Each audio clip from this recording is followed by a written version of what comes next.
The rapture versus the second coming. The two phrases are not in conflict with each other. They are both talking about two different things that will happen at the same time. The rapture is not the coming of Christ. It is the event that happens when Christ returns. The word rapture describes mankind's change from mortal to immortality, which happens at Christ's coming. Behold, I show you a mystery. We shall not all sleep, but we shall all be changed in a moment, in the twinkling of an eye, at the last trump, for the trumpet shall sound, and the dead shall be raised incorruptible, and we shall be changed. The trump announces the coming of Christ, and it is at that time the change, the rapture happens. In a moment, in the twinkling of an eye, swift, speedily, fast, quick, immediately, rapid. You get picture.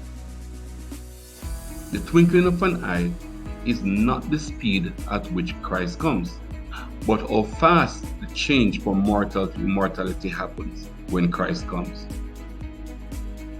The rapture and the second coming are not two different comings of Jesus. Jesus returned once, and at that time mankind is raptured. Three misinterpreted verses used to create a difference between the rapture and the second coming. Returning with Christ. For if we believe that Jesus died and rose again, even so them also which sleep in Jesus will God bring with him. The verse is not talking about returning to earth. It is merely saying that those who died believing in the death and resurrection of Jesus, God will also raise and bring them to heaven, reigning with Christ for 1,000 years. And I saw thrones, and they sat upon them, and judgment was given unto them. And I saw the souls of them that were beheaded for the witness of Jesus, and for the word of God, and which had not worshipped the beast, neither his image, neither had received his mark upon their foreheads or in their hands, and they lived and reigned with Christ for 1,000 years. Those who will live and reign with Christ are only those who will die as martyrs during the tribulation.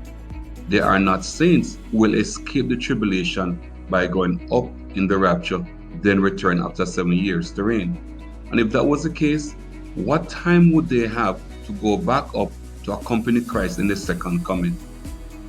Returning as saints. And Enoch also, the seventh from Adam, prophesied of these, saying, Behold, the Lord cometh with 10,000 of his saints, and the Lord my God shall come, and all his saints with me. Unfortunately, saints in these passages are not people, but angels. In the book of Revelation, John called 7 ancient pastors angels. Daniel called the 2 angels saints. The words saints and angels are used interchangeably. The overwhelming evidence showed that angels are with Christ at his second coming, not man. The rapture happens at the second coming of Christ, who is accompanied by his angels, not man. Feel free to like, share, subscribe, and remember to hit that bell.